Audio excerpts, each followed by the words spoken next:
Now my pleasure to invite Mr Michael O'Brien, who's the Shadow Minister for Gaming, Victoria. Thank you. Well, good morning, and thank you, Dennis, and thank you, Gabby, for the opportunity to address you today. Before I do so, I'd like to just seek your indulgence to outline some facts about the current government's performance in the gambling area, because that sets the context in which we're debating policy today. Under Labor, the average losses on the 27,500 pokies in pubs and clubs have more than doubled, from $1.17 billion a year to $2.46 billion a year. Under Labor, the Independent Gambling Research Panel was sacked. The release of research establishing a link between crime and gaming expenditure was suppressed for nearly a year, and we saw the issue of lucrative lottery licences being mired in a scandal of Labor lobbyist mates. We've seen a significant expansion of gambling under Labor. We've seen the introduction of TAB TV, where you can bet with your remote control on your Foxtel from your lounge room. We've seen Intralot's licence that allows sales via vending machine and SMS, and the expansion of Crown Casino by 150 tables, all without any public consultation. And who could forget my colleagues, the Gaming Minister, describing the pleasure of losing your money at Crown Casino as being, quote, a rolled gold dark chocolate experience, which made him sound a little bit, and I think I said this in the Parliament, it made him sound a little bit like the love child of James Packer and Freddo Frog. Now, of course, Labor is now pushing for a second casino in Victoria and has established an interdepartmental committee to pursue this concept. Now, the Minister has not said the government won't continue to pursue it if it's put back in office. It's simply saying we may not have the numbers. But if the government does have the numbers, you will get a second casino in Victoria. So I think that is a very important issue for this forum. In July this year, the Auditor-General released a report that was a damning indictment of the government's problem gambling strategy, essentially finding that the strategy is based on no evidence, has no targets, and cannot be assessed as to its effectiveness. This isn't me, this is the Auditor-General of Victoria. And in bungling the process for the issue of new gaming licences from 2012, the government received less than $1 billion for what was a very valuable public asset that industry had valued at up to $3 billion, providing a massive windfall to big pokie operators in the process at the expense of the public purse. Now, this is Labor's legacy. The Coalition knows that we can do better, and we know that Victorians deserve better. So what would a Coalition government do differently? Well, for a start, a Coalition government will not support a second casino in Victoria. This is a clear point of distinction between Ted Baillieu as Premier or John Brumby as Premier. We don't think Victorians want to see an increasing reliance on gambling taxes to fund basic services, especially when we know that a significant proportion of those taxes come from losses that are contributed by people with gambling problems.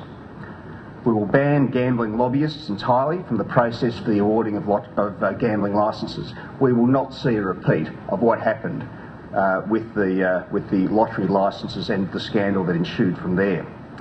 The Coalition will reformulate the Responsible Gambling Ministerial Advisory Council to broaden community input, and we will ensure there is genuine consultation before decisions are made on any significant gambling policies that may impact or may increase the accessibility of gambling, rather than just putting out a press release announcing that it's been approved, as has been the current practice.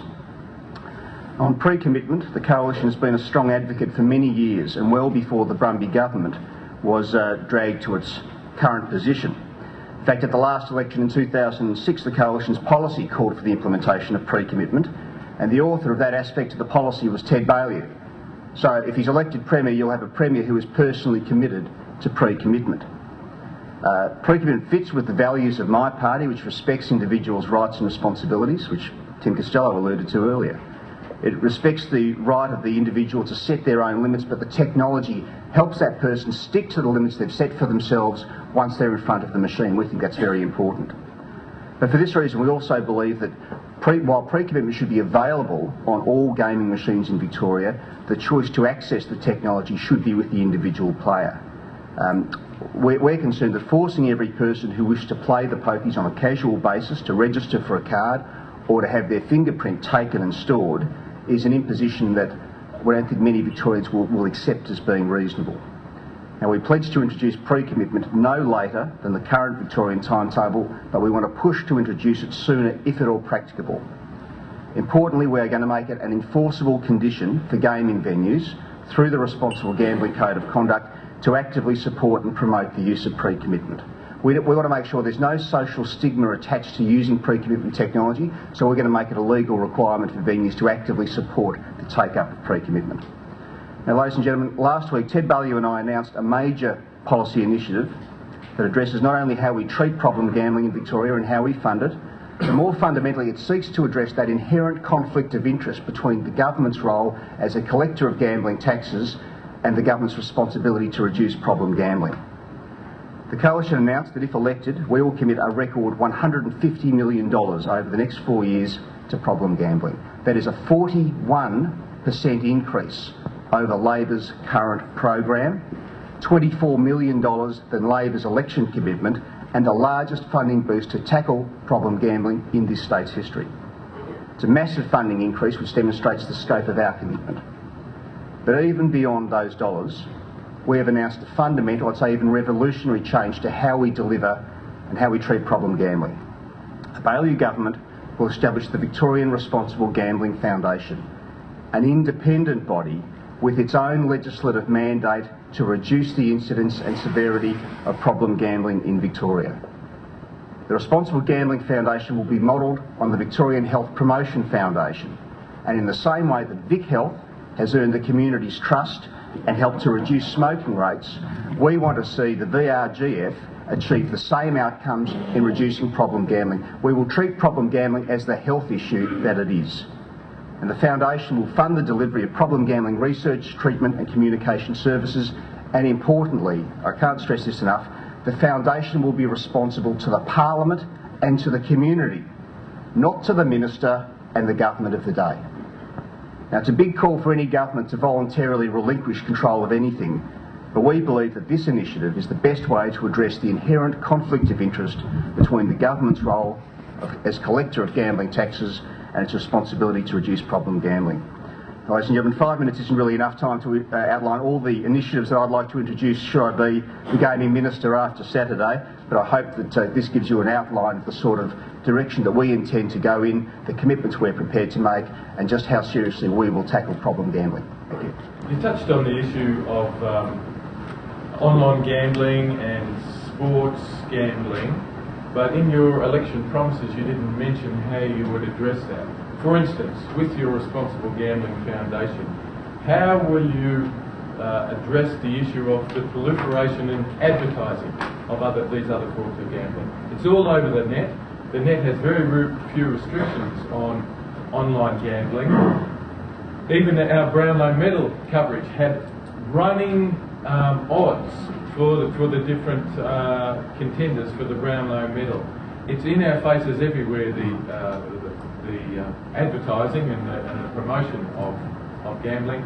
What will you tell us what your election promises are to address them? There's some dual responsibility when it comes to regulating these matters because the federal government has got power over communication. So, for example, there's an interactive gambling services piece of legislation which deals with net gambling, and for example, that's why you can't, in Australia, you can't legally have the online poker. Now, we all know that that still goes on. So there is federal legislation which covers those sorts of matters, which is rather than a state responsibility. However, there are operators, gambling service providers who operate in Victoria who are regulated by the Victorian Commission for Gambling Regulation who do have to meet certain requirements. So what I'd say is that it's very difficult when you've got corporate bookmakers operating out of Darwin who are operating under national legislation. They're putting ads in on national television programs, and it's very hard for states to individually try and unpick those. What I think is what we need is a comprehensive national approach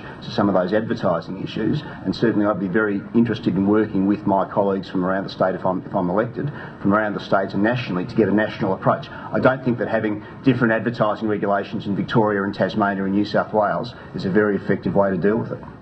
Those people, problem gamblers, given a choice, will make a pre-commitment. It's a good question, and the answer is I don't know the answer as to how many people would choose to make the choice. What I would say is that if somebody is not interested, if somebody realises, acknowledges they have a problem and they're not interested in dealing with it, there is almost no technology that you could use which can stop them. It's like saying It's like the old days of prohibition. If people want to find a way to indulge a particular vice, will find that way.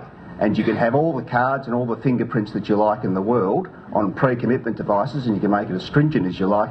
People who are determined to gamble will still find a way to do it. And if they don't do it on the pokies, they'll do it somewhere else. Well, research clearly what refutes that. Well, yeah. Well, can I answer the question, please? Thank you. Right. My view is that this will work, pre-commitment will work best when it works with people who either are at the beginning of developing a problem or have got a moderate problem, and those people know that they want to help themselves. It relies on people acknowledging that they need to set their limits. Look, no problem gambler, I've spoken with many problem gamblers and problem gambling counsellors. No problem gambler goes into the venue thinking they're going to lose the rent. They're going to lose the grocery money for the week. They go in there with the best of intentions. The difficulty is once they're in there in front of the machines that all the good intentions they had outside the venue go out the window. That's where the technology is going to be useful, where people can set their own limits, and then that technology says to them, once they reach their limits, hey, this is what you decided when you were outside the venue, when you were in full control of your faculties. Remember what you did. This is the limit you've set for yourself. Now please stick to it.